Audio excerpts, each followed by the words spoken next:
Last time we met Joe, he chose the multinomial logit model to express and calculate the choice probabilities for 2 supermarket locations. But when he wanted to present his findings to his boss, she told him they're thinking of a 3rd possible location, near the other one in the city center.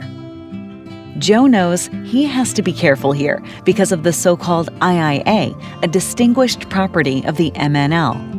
The independence of the irrelevant alternatives establishes that if we compare 2 alternatives, the ratio of probabilities of 2 alternatives is not affected by the attributes or even the existence of a 3rd alternative.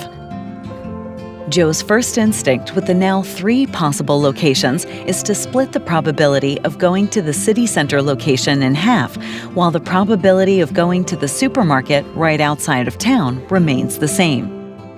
And that's where Joe would have violated the IIA. The ratio between the probabilities is no longer 1. To keep the ratio constant, Joe must change the probabilities of all the alternatives. This way, the IIA is respected. In other words, the MNL with its IIA property can falsely predict the probabilities and misrepresent reality. This can happen if the choice set is changed, but also if an attribute of an alternative changes. For example, if the opening hours are changed. Since the MNL underlies the IIA, they assume that an improvement of one alternative draws proportionately from all the other alternatives. The good news? If we consider the IIA property carefully, we observe the predictive error only on the individual level.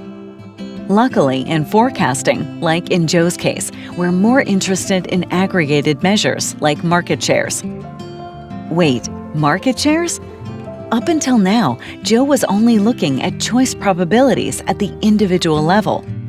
How can he derive aggregate measures? That's where Joe decides to call it a day. He's going to find a solution for this in the morning.